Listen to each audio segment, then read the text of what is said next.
And you can see Facebook shares trading at $33.83 this morning, trading under $34, well under $38. The IPO issue, that number at $38 was held Friday. It broke at the open today. At least 75 million shares in Facebook have been traded. It is a bad morning for Facebook shares. Not necessarily for Mark Zuckerberg, who's probably on his honeymoon, but for investors, is the honeymoon over already? Tommy Kilgore is here. Some of the details.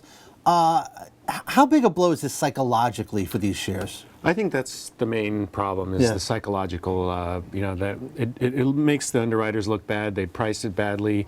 If you were to get in at $38, you're losing money, obviously. And, but in terms of the overall company, it doesn't really change. It changes the valuation. I mean, that's a huge. Right.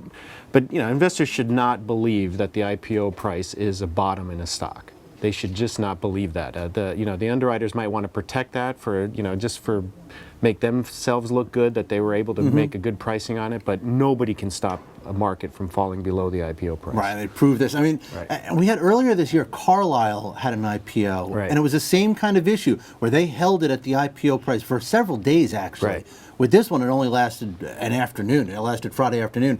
I mean, the pressure, there's so many shares trading on this thing.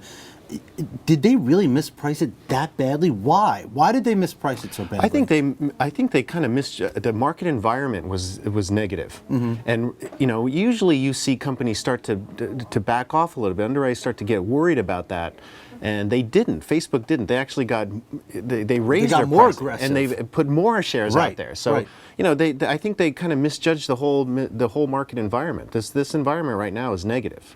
Right. So nobody's looking to hold stock right now. So the Dow, I think it was up this morning, but not by much. We have not had much of a rally. And you see a chart there. There are some of the top internet IPOs. I mean, Facebook's valuation on Friday was $104 billion. You can see it compared to some of the other high-tech companies. They got very, very aggressive on this. They cashed in. They made as much money as they possibly could. What happens to the IPO market now?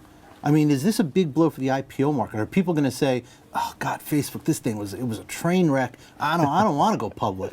Well, that I think they're going to, obviously, people were worried that Facebook might even delay their IPO because of the market environment, because the market's been falling, and that's never a good time to put out new supply of shares.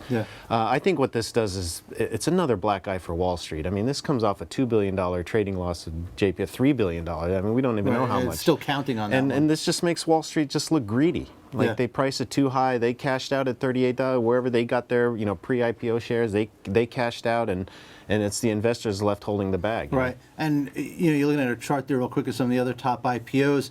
And look at the other companies on that list: United Parcel, AT&T, Kraft, General Motors. And those are long, well-established companies that you can see. Just by the amount they raised at the IPO, they don't have the same valuation as Facebook. Right.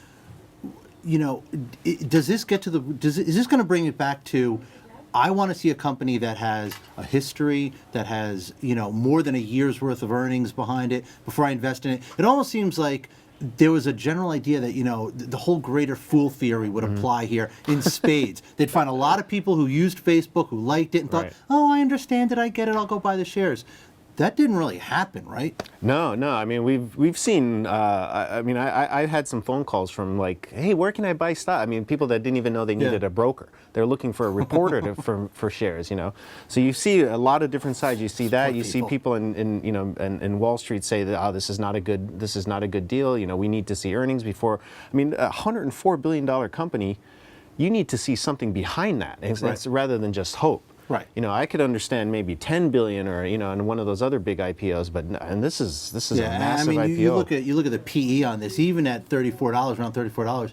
I mean, the PE is somewhere around 75. I mean, that's a ridiculous valuation. So and right now in this environment, we're starting to look for some real backing. Some real meat. Yeah. All right, we have to leave it there. Tommy Kilgore, thank you very much.